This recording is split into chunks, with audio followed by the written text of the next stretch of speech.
सावन का महीना चल रहा है और बहुत सारे लोग हैं जो कि ना प्याज बिल्कुल भी नहीं खाते हैं इस महीने में, जैसे कि मैं भी नहीं खाती हूँ। तो आज करेले खाने का मन था और वो बनाए आज मैंने बिना प्याज के। तो यकीन मानिए इतने ज़्यादा टेस्टी बने हैं ये करेले कि आप प्याज डालना तो ना मतलब भूल ही जाएंगे, आप रेगुलर में भी प्याज नहीं डालेंगे। एक बार इस रेसिपी को ज़रूर से ट्राई करें, मतलब सुपर टेस्टी बनेंगे। आप अपने पहले करेले की रेसिपी ना भूल ही जाएंगे आप इन्हें खा के।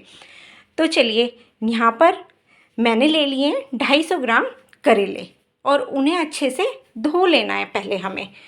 और धोने के बाद अब जो इनके ये डंठल होते हैं हमें वो काट लेने हैं। तो ये लीजिए, डंठल काट लिए हैं। तो यहाँ पर ना 250 ग्राम करेलों में ना 3 ही करेले आए हैं, तो मैं यही बना रही हूँ। और अब इनका जो ऊपर का छिलका है ना वो उतार लेंगे पिलर की हेल्प से। ये लीजिए, यहाँ पर ये छिलका भी उतार लिया है। ज़्यादा नहीं उतारना है, बस हल्का हल्का सा बस ऊपर से उतारते जाना है। तो अब इसे प्लेट में करके हम साइड में रख देंगे और मैं यहाँ पर इन्हें बनाऊँगी आज गोल शेप में। तो इस तरीके के पीस में हमें इन्हें काट लेना है। आप चाहो तो आप इन्हें लंबा भी बना सकते हो, मतलब कि बीच में से चीर के, बट मैं इन्हें गोल शेप में बनाऊंगी। और जब ये जैसे ही हम ये सारे करेले काट लेंगे तो एक स्पून लेंगे और स्पून की हेल्प से जो इसके बीज है ना अंदर के वो निकाल लेंगे। तो यहाँ पर बीज ये काफ़ी सॉफ्ट थे करेले के, बट एक दो हार्ड आ जाए तो आप उन्हें निकाल दीजिए, उन्हें निकाल के फेंक दीजिए। और जो सॉफ्ट सॉफ्ट बीज हैं वो हम अपनी प्लेट में रख लेंगे जिसमें हमने करेले के छिलके रखे थे। ये सारी चीज़ें हमने साइड में रख ली। अब लेंगे कोई भी प्लेट और उसमें जो ये हमने करेले काटे हैं ये रख लेने हैं, क्योंकि अब मैं इन्हें करूँगी स्टीम। तो यहाँ पर मैंने एक पैन ले लिया है और पैन में मैंने पानी डाल दिया है। पानी डालने के बाद एक स्टैंड भी डाल दिया है इसमें, और अब ये प्लेट रख देंगे इसमें। तो ये इसी के बराबर की प्लेट है, तो इस तरीके से मैंने पहले रख दिया है।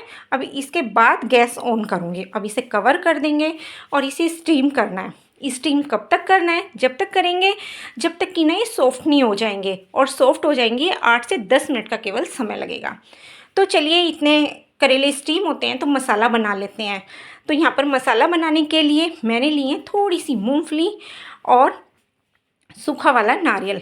सूखा नारियल हम सभी के घरों में होता है, बस थोड़ा सा लेना है और उसे ना ग्रेट कर लेना है। जितना नारियल लेंगे उतनी ही हमें मूंगफली ले लेनी है, क्योंकि मसाला टेस्टी बनेगा तो करेले भी टेस्टी बनेंगे। तो चलिए, अब लेते हैं एक पैन और पैन में डाल देंगे कुकिंग ऑयल। वैसे तो करेले जहाँ तक हो आप सरसों के तेल में ही बनाइएगा, बहुत ज़्यादा सुपर टेस्टी मतलब बनते हैं। मैं खुद भी इन्हें सरसों के तेल में ही बना रही हूँ। तो चलिए, ऑयल गर्म हो गया है और अब ये मूंगफलियाँ डाल दी हैं और इन्हें अच्छे से ना भून लेना है। और जैसे ही भून जाएंगी तो हम इन्हें प्लेट में निकाल लेंगे। 2 से 3 मिनट का समय लगेगा, इसमें भी ज़्यादा समय नहीं लगेगा। और मूंगफली निकालने के बाद अब हम यहाँ पर डाल देंगे ग्रेट किया हुआ ये सूखा नारियल। ये लीजिए, इसे भी हमें भून लेना है। और साथ ही में डाल देंगे जो करेले के छिलके और बीज थे वो। और अब डालेंगे इसमें सूखे हुए साबुत मसाले। तो हमें डाल देना है यहाँ पर 1 से 1.5 स्पून सौंफ, और उतना ही डाल देना है साबुत धनिया। बस ये 2 ही चीज़ें डालनी है।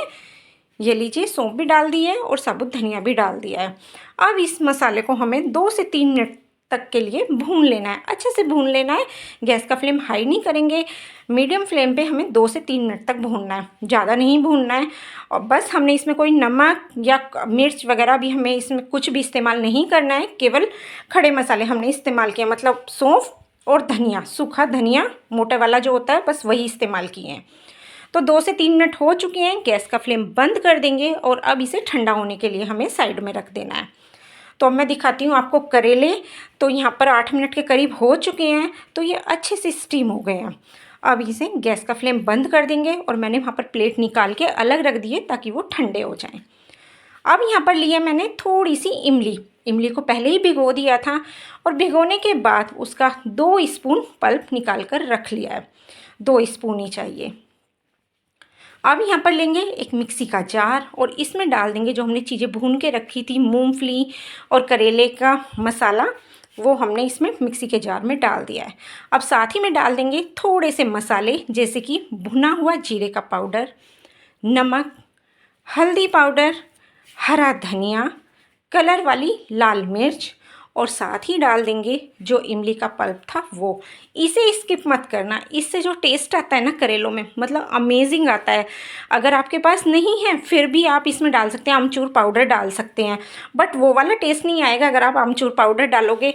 तो कोशिश करिए कि इस रेसिपी में आप इमली के पल्प का ही इस्तेमाल करें। तो यहाँ पर ये मसाला पिस गया है। तो दरदरा मसाला पीसना है, एकदम फाइन नहीं पीसना है। और अब जैसे ही मसाला पीस जाएगा हम इसे प्लेट में निकाल लेंगे। इधर ये करेले भी ठंडे हो गए हैं। तो अब आप देख सकते हैं, इन्हें इस तरीके से ये जो मसाला लेना है और इस तरीके से हमें दबा दबा के भर लेना है। ये देखिए, अगर आप सोच रहे हैं कि जब हम इन करेलों को अभी बनाएंगे तो ये मसाला निकल जाएगा, जी नहीं, बिल्कुल भी नहीं निकलेगा। आप बेफिक्र होके इसी तरीके से, इसी शेप से करेले बना सकते हैं। तो फ्रेंड्स, मैं आपको याद दिला दूं, अगर आपको वीडियो अच्छी लगे तो प्लीज़ इसे लाइक और चैनल को सब्सक्राइब करना बिल्कुल ना भूलें।